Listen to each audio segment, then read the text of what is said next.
Hello, dear all. This is Josie. Thank you for being here and welcome to the class for the MiniMandala number 10. This is it.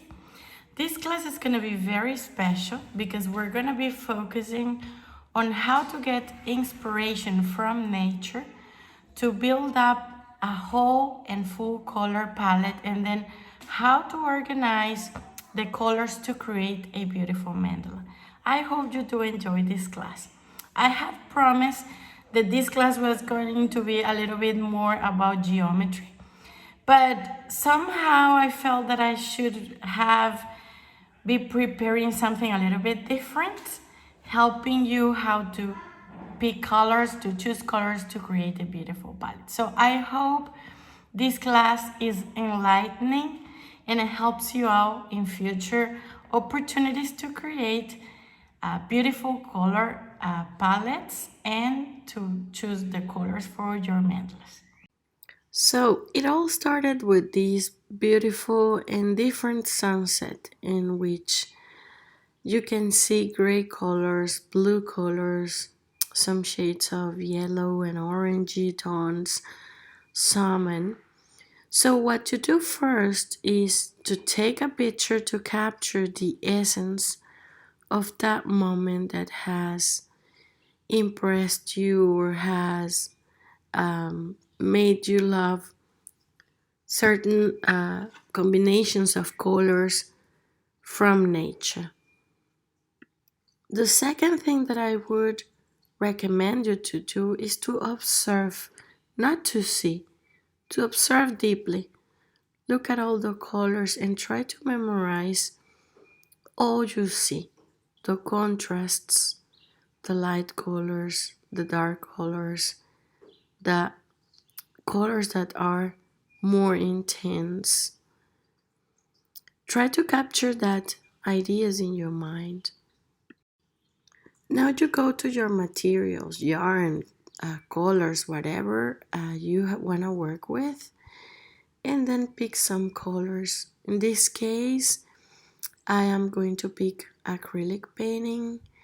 Yes, and I'm taking these colors that I think are similar to the one contained into the picture, and I'm piling them up. I'm just checking. There are some gray, there are some metallic colors. Yeah, this could be here. Yeah, this also could be helpful. Take your time. This is a relaxing moment. And then just get them together just like that. See how nice they look? Organize these colors by tone and from lighter to darker as shown in the picture. As you can see here, these are colors that I think look pretty much in the picture. I think are colors similar to what actually is part of the picture that I just showed. Yeah, and then we can create a color palette just to see how actually these colors look. You can see here, for example, that I have I organized from the most light to the darker, and I selected like yellows, oranges. Then on the second row, I tried to place the gray colors. This gray color is a little bit different. It's kind of greenish, I would say. These are more metallic colors that eventually could help. We have here more, it's like coral colors, khaki colors, persimmon colors, melon colors, peach colors. And I found that in the picture there are some shades of blue and some red, but this is something apart from from, let's say, from whatever has a shading. And what I'm going to do next is, what is the behavior of these colors on black? Okay, so, sorry. Yeah, even if I'm not going to create an art on a black, with a black background, it's important to get to know how these colors, they will look like when we put them in black. So this is just cardboard, a black paper.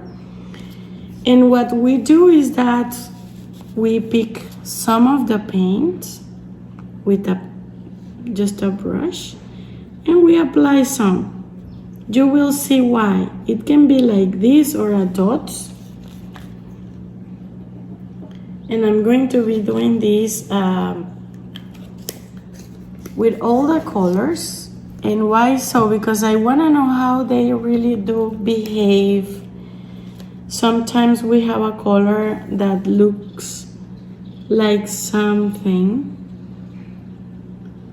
in the bottle, and when you do apply it to the surface, it will look completely and absolutely different. You get to know also about the textures of the paints. For example, this texture is not so, the consistency is not that nice as I can see here. So most probably I will have to work on their consistency. And then I have this color. And I also like organizing the colors, as I said, in a sequence that I can really observe how to organize in an art. See, these are the colors that I have that I think look more familiar to the picture. Then after I'm done with this part, I'm just going to set this aside, put them together, compare them against the picture to see if I collected it all.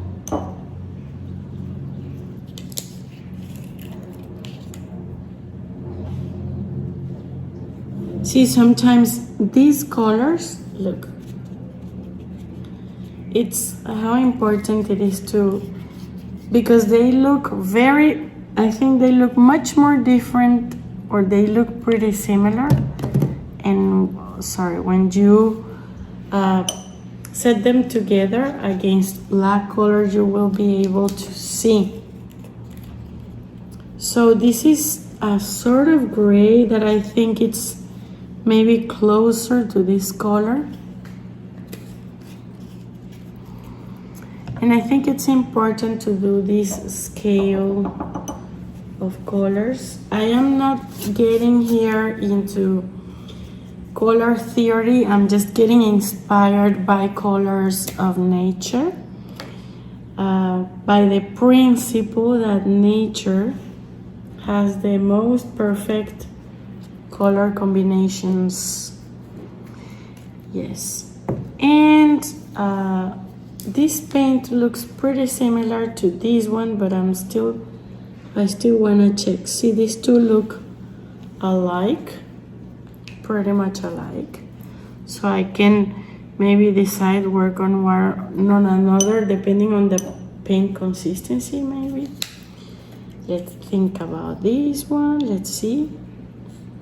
So I have 3 paints that look pretty much the same, these 3. And I like having metal colors because they always give us some different shine in the arts. And now I'm going to, this is Americano, this is the melon color for Americana. Oops, it looks, you see, I think we have some presence of this color.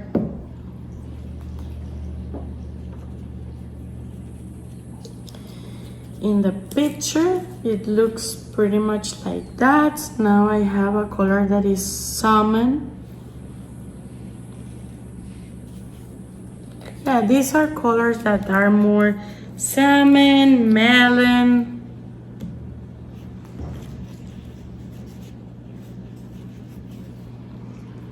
And this is terra coral, terra coral. It's similar to, it's just a darker version of this color, of the Americana. Yeah, they are actually, see, they look pretty nice. And then I have another Americana color here that is persimmon.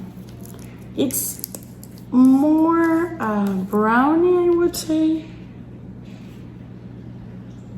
But I kind of think I have a great selection of colors here that we could certainly use to create an amazing art. So I keep these. Normally what we could do is just to identify. Look, even in here, how beautiful it looks. See? So yeah, let's start creating some art.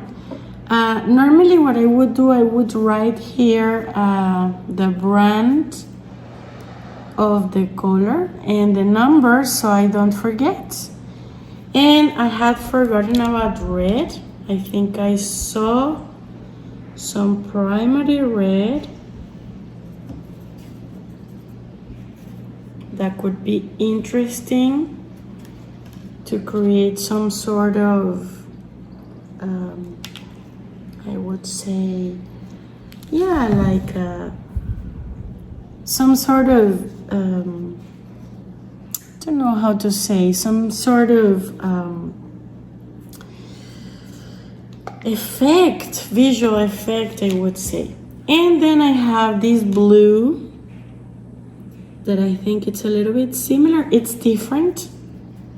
It's different, but yeah, it's a different color that we could actually use. So yeah, I think we've got ourselves a color palette. Shall we work with it? So instead of making the guidelines with a pencil, we're gonna be using a watercolor pencil. What is a watercolor pencil? This pencil, if you apply some water, then you can dilute easily, much more easily, all the guideline marks.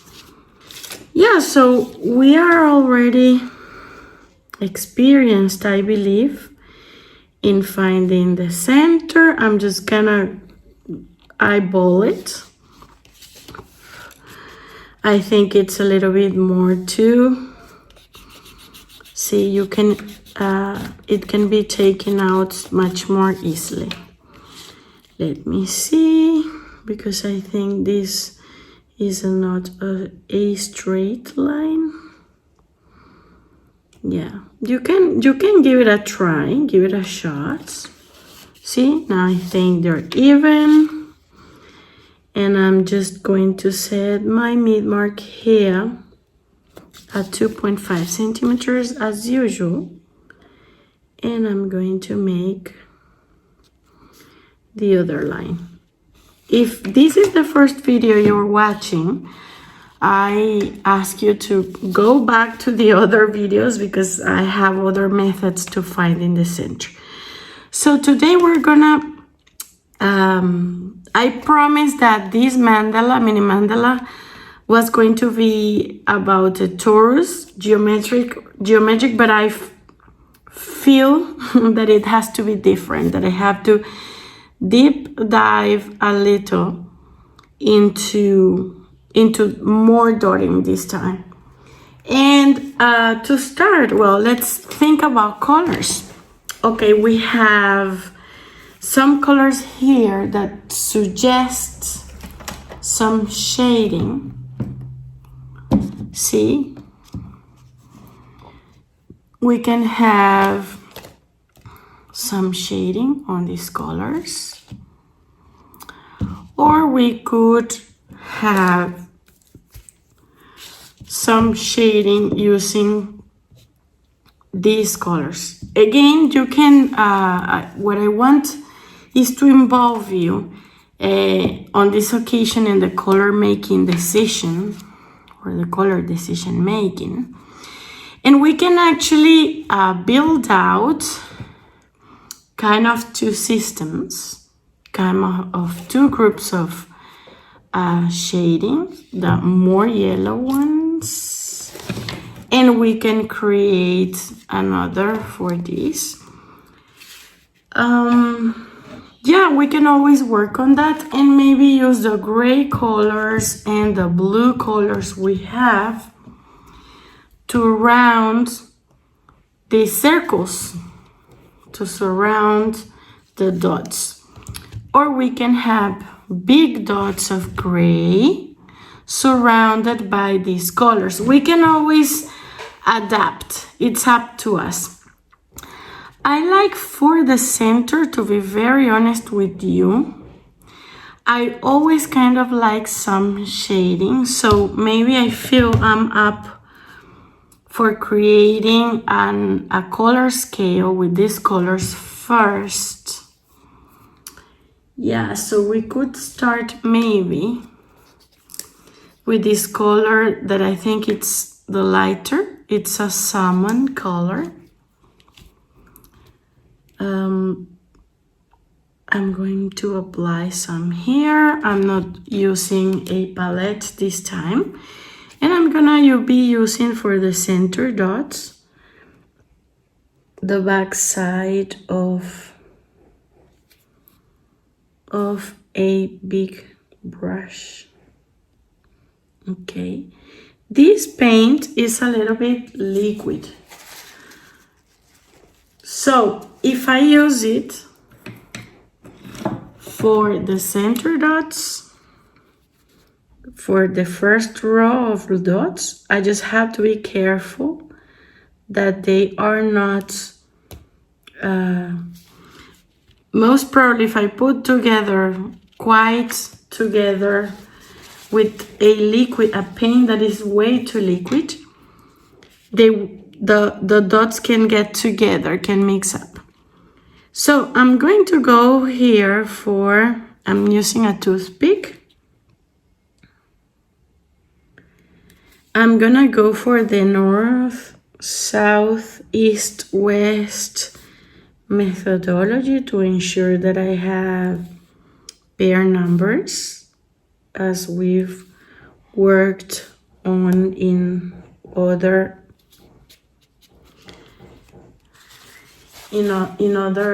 occasions. And in the middle of these two, I'm going to place a dot. In the middle of these two, I'm gonna place another dot. In the middle of two, another dot. And in the middle of these two, another dot. Okay, and then I can think of maybe one dot in the middle. I'm not loading my tool with too much paint. See, there's here some more space. These are closer, as you can see. But we always can fix this.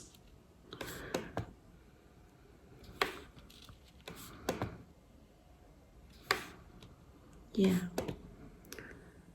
So I always like, this line is not extremely close to this bigger dot because of the reason we have said before. It's quite liquid, the paint. Then with the point of my compass, I'm just gonna pick little paint to make the tiniest dot.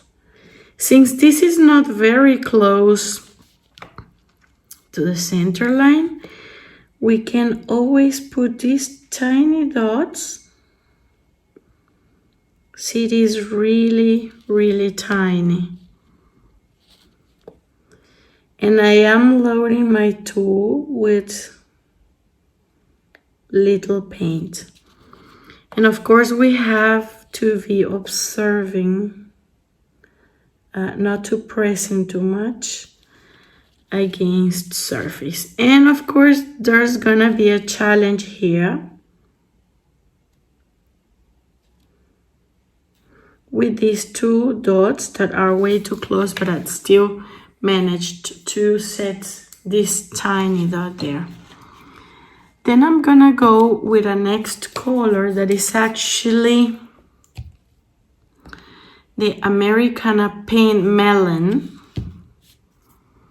See, it's a little bit, it's like salmon, but I would say this one is pinkier, I think. Yeah, and this paint, see, is not in a good condition. Yeah, it's been a while since I used this paint. So what I'm going to do is just to, oops, I should try to take this out, but I think it's gonna be very difficult. And yeah, what I'm going to do is just to try to put it in the bottom of the paint. But see, it's a little bit stick for dotting. So yes, in this case, I'm gonna have to go for my pour medium. So let's go. So I placed some paint. We don't need too much.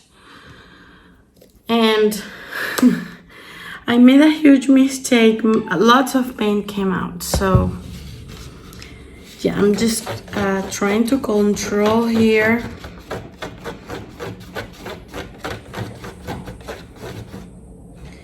And there could be some particles that I don't want, or unwanted particles.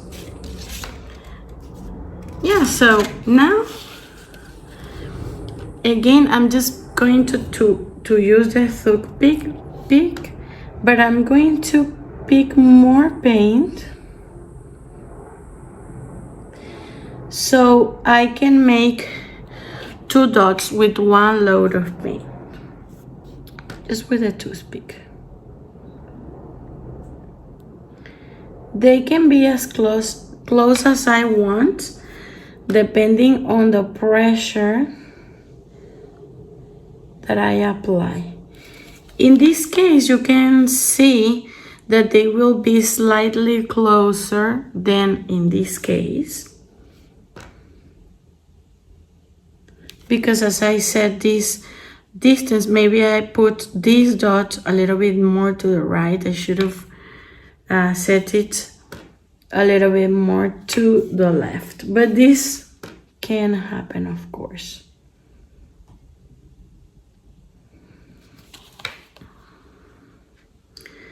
And what I want to see here, the change of color is a little bit slight, which is fine because I don't want too much drama between one color and the other.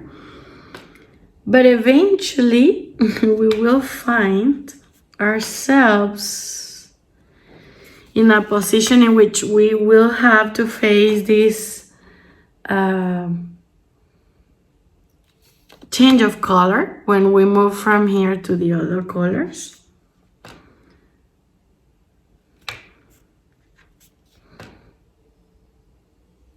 Okay, this is the second row. And then again, we can try to make these tiny dots.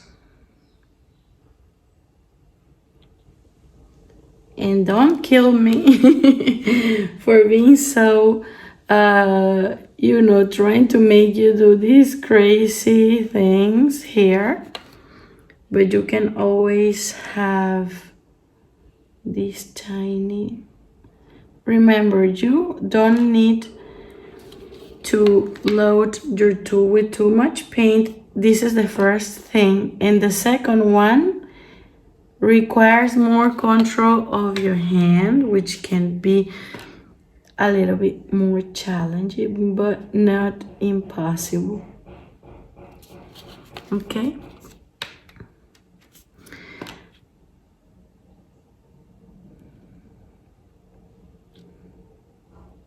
Alrighty. There you go.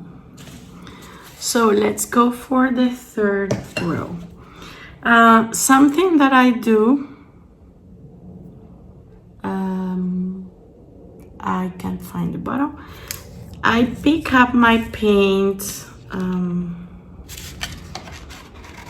yeah, because I really put too much paint on my plate. I can even have a whole set of dots with just these bits. I really don't like wasting much materials, but sometimes we do make mistakes, as I did. So yeah, so in here also we can decide if you don't want such a dramatic change from one color to the other. You can always plan to mix up some of this color with the previous one. Okay, let's check the consistency of this paint. I think it's good for dotting. I'm gonna mix it up a little with the paint at the bottom.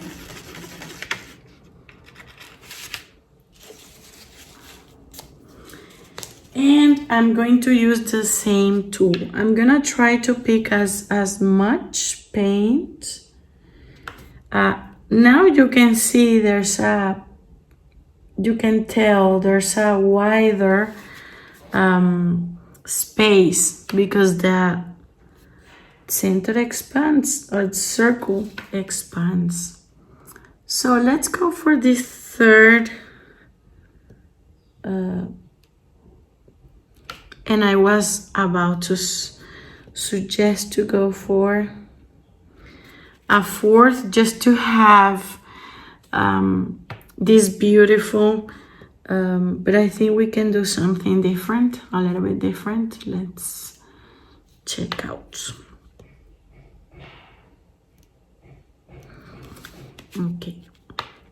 See, if the paint consistency is good, you can try to set the dots as close as possible in a way they actually don't mix up.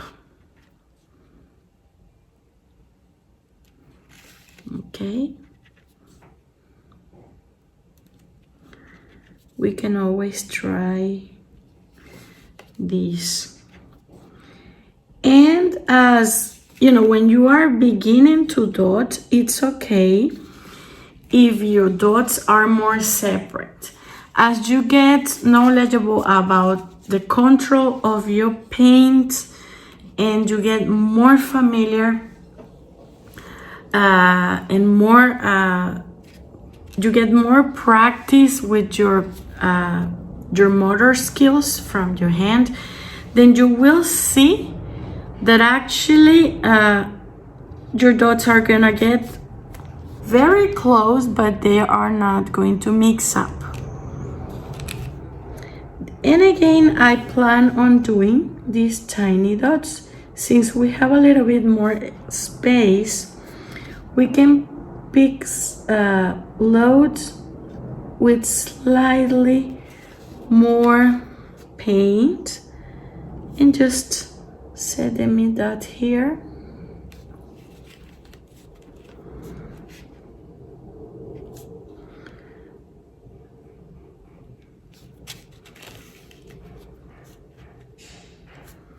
I just love doing this. I mean, I could do this mini mandala just to the edge just by doing this type of pattern. It's just so nice and so pleasure. It's too much pleasure to be honest with you. So I'm thinking of maybe going for the fourth row. I'm gonna keep some of this paint here.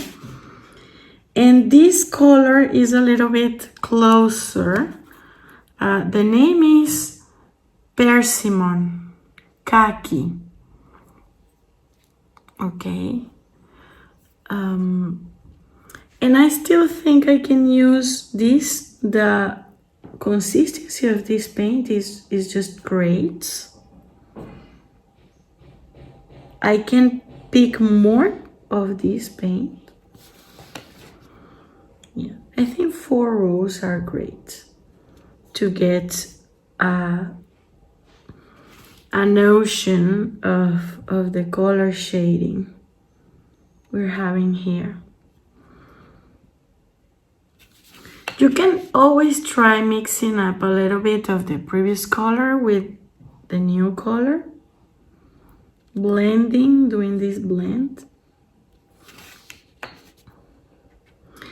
And of course, you can also pick the other colors. Do the same thing with these colors, more orangey colors, yellowy colors, like the ones that are in the picture of the sunset that I took.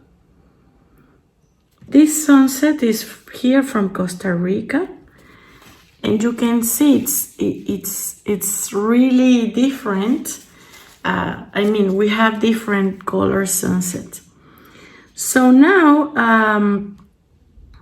we can do 2 things. We can either use this just to challenge making 2 dots, or we can go for a needle or this. We can actually load with some paint and make 2 tiny dots. In here, I think I will only have space for, no, I managed here to make 2 tiny dots.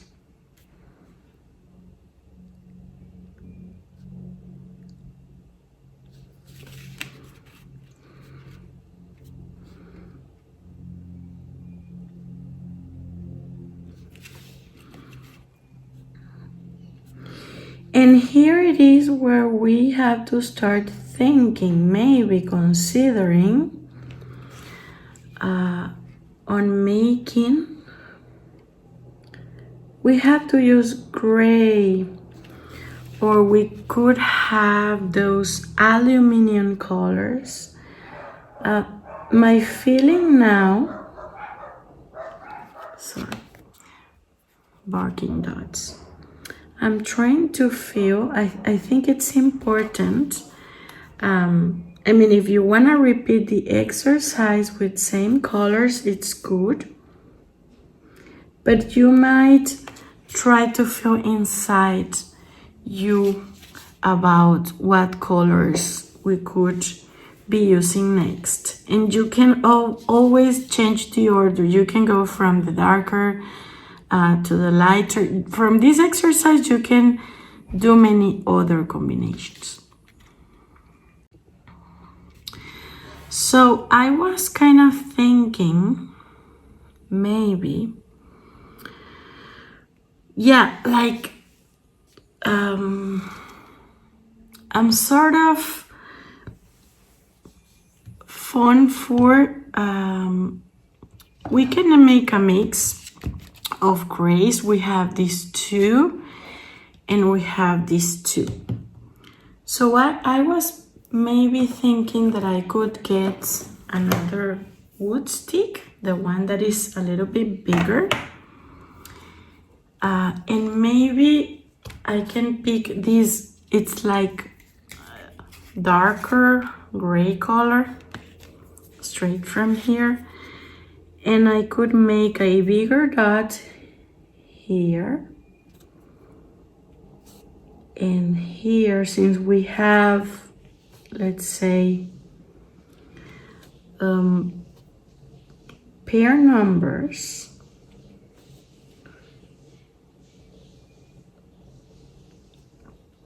Okay, maybe we could have this, let's say, bigger dots with this color here,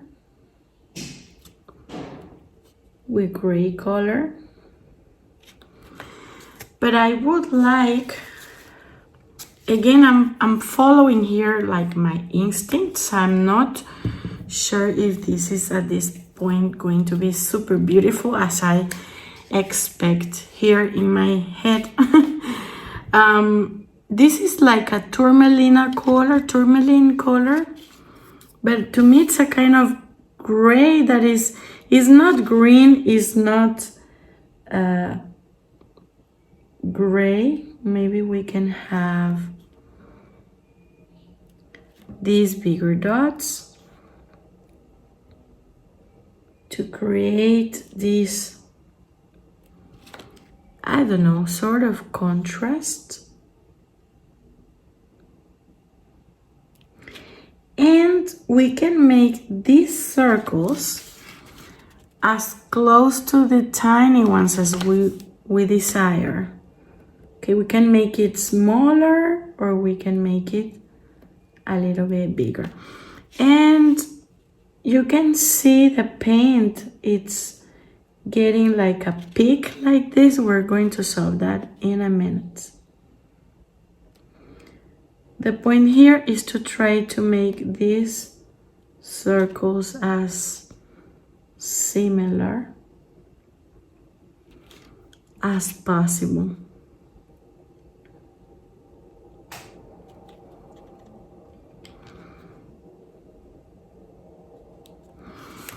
One important thing here to note,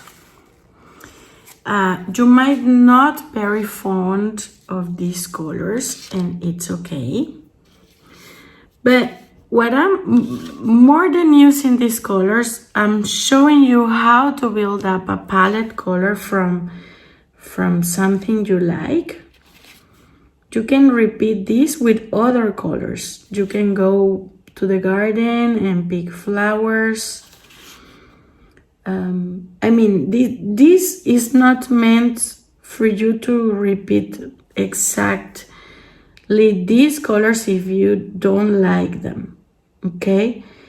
What I'm teaching you is far beyond the colors. I am teaching you more about observation, about picking an event from your window, like a sunset, picking colors that might be nice, and organizing them. You can repeat that with anything you like. Okay, and then what I'm thinking, maybe that I should have left some of this color here, the 4 colors that I used. Yeah, I'm gonna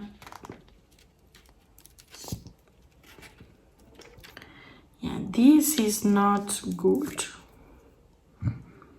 I'm gonna put some little here. And then we can go for the regular peacock here. I think the contrast is gonna be nice. And then maybe we can think of using the other colors. Let's see how it goes. Yeah, so we have to make sure that the toothpick we use is clean and it doesn't have stitches or any. It has to be really, really tiny. It has to be very clean, sorry. So we can always think of these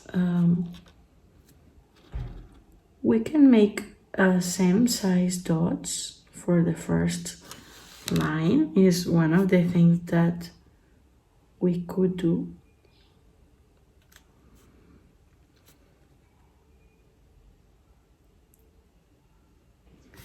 And in this occasion, we might not be able to go all the way down, so it's okay.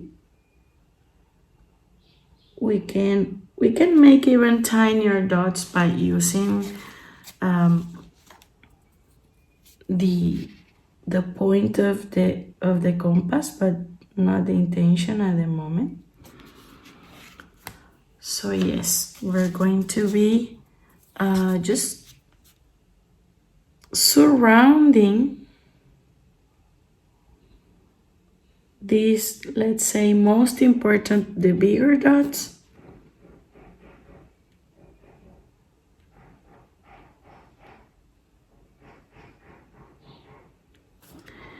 with these paints. And I am loading with little paint and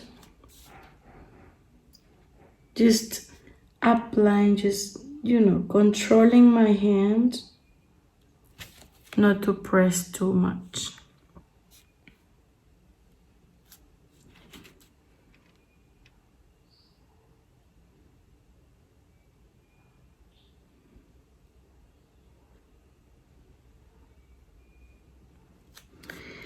If we have access to this part, we might do tiny dots.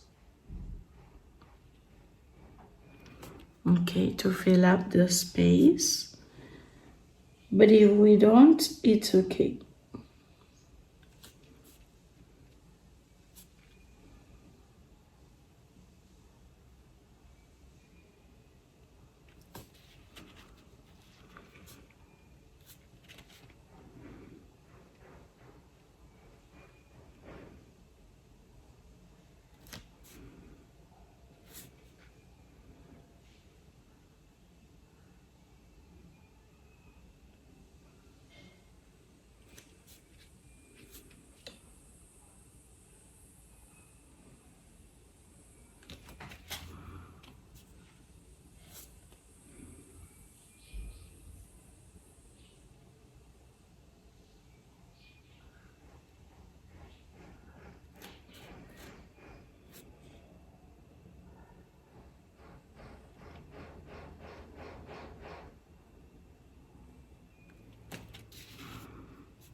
Okay, how do you like it? I'm loving it so far. So for the next row, we can decide maybe, because we don't have much space here, see? So we have to think of a strategy. Then we can have a bigger dark dot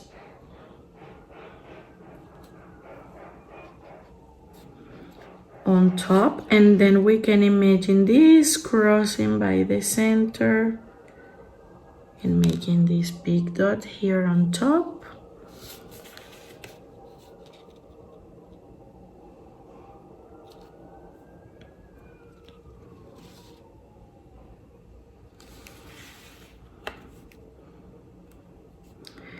Same thing here.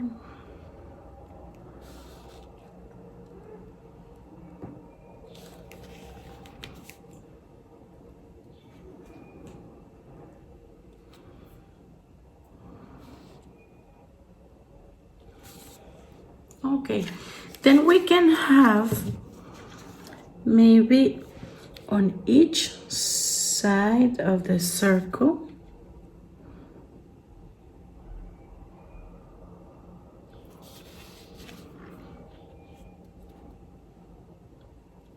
with the third color we used here.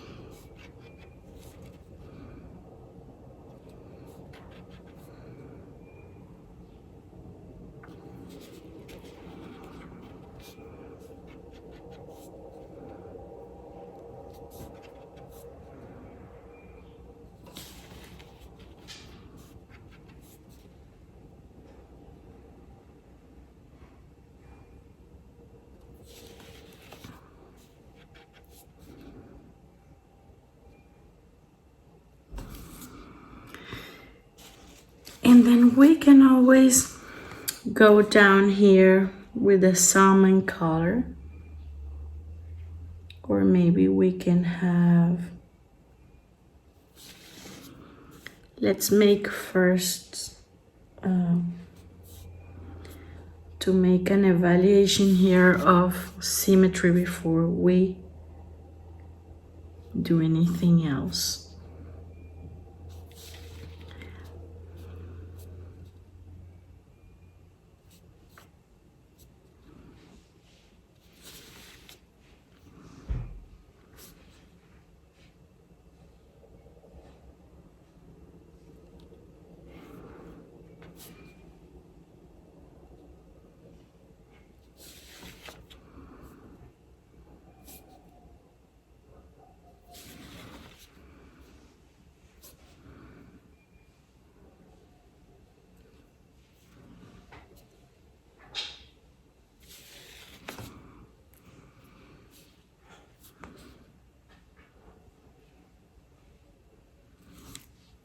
Okay, then we can either go for, I was thinking maybe of making a swoosh here that would connect with this. And to do that, I was thinking on these colors.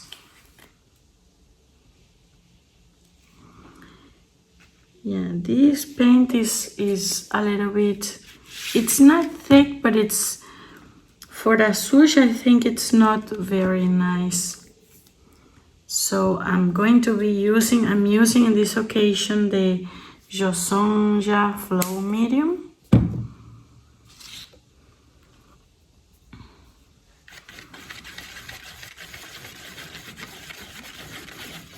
And let's move this paint till we get a nice consistency. Remember that we have to swoosh, and since we have to swoosh it, it has to be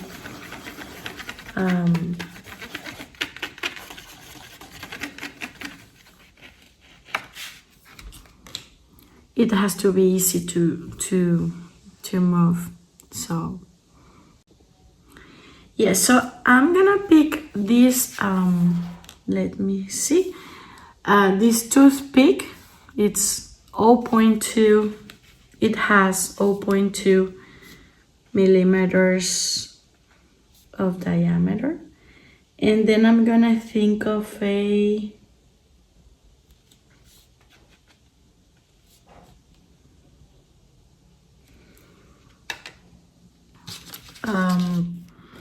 to the border here, and in here I just have to be careful because there's no much space, and I'm just going to swoosh do I connect with this? Okay, and then I think I have a space here for a tiny dots. Then I can make a tiny dot here and a tiny dot here. And we are on.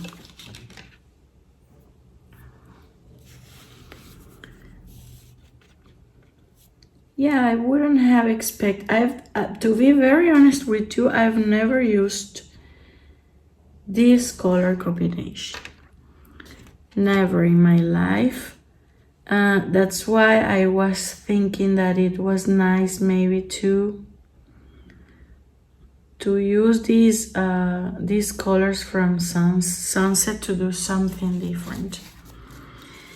And then I'm picking, it's the same color that I used for this. I'm using for this.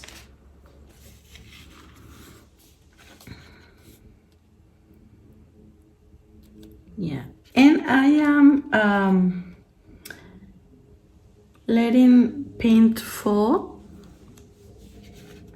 a lot of paint because I want some texture here. Yeah.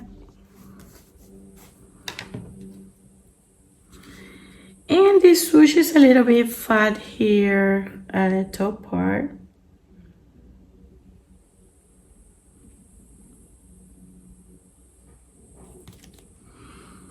And then we can make a tiny dot here and another tiny dot here.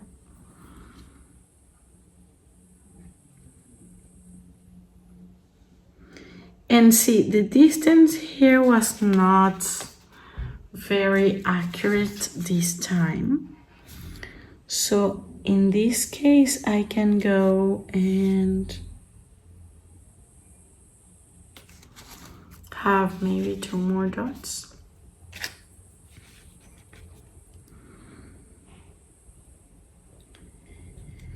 And this is something that even if we place all these marks and everything, that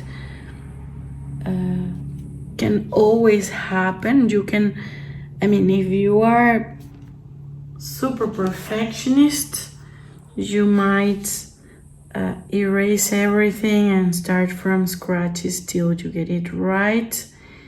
In my case, I used to be a perfectionist, but that gave me a lot of frustration, so I decided to let go. So I pretty much I kind of let go with whatever, how the mandala grows, even if it has some details. Remember that I have this hole here. Yeah, so yeah, what I'm going to do next is just to fulfill these spaces with tiny dots.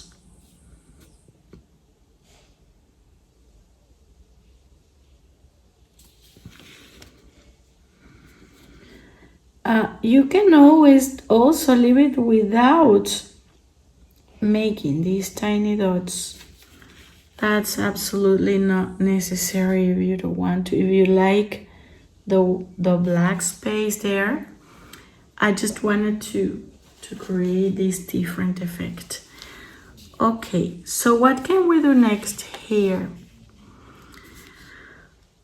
We can have maybe some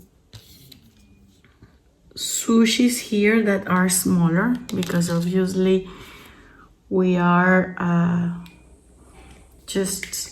we only have this, or we can have just a detail here from here and just let these black spaces. But I'm thinking going for the swooshes. So we can do 1 stroke swooshes with the toothpick. I load lots of paint here and I just swoosh as a free spirit, not controlling shapes, not controlling anything whatsoever, just swoosh.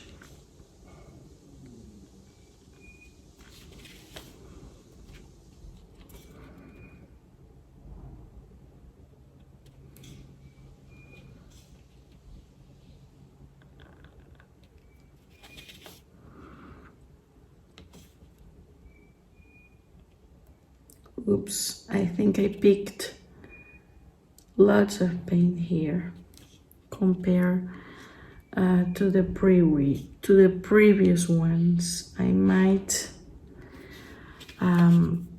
have to erase this one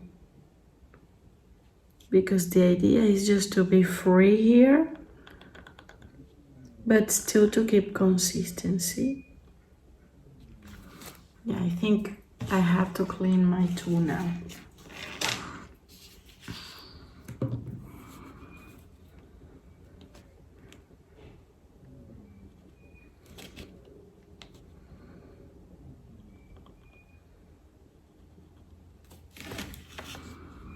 Yeah, see, in this occasion it's just free of control, one stroke, so you can feel the difference. And we all can, of course, learn from all this. And I think we could even make other with this color, see? And I'm starting from the same height here, okay? Okay, these are going to be really close.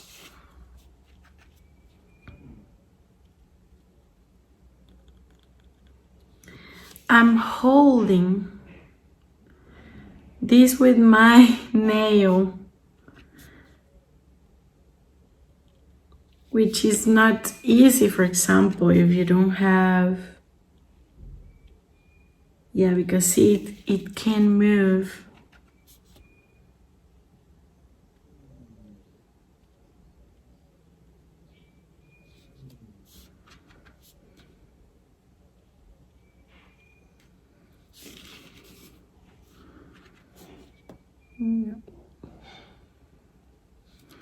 We can always just set the dot and just push the paint without making even contact with the surface. That's another way to go.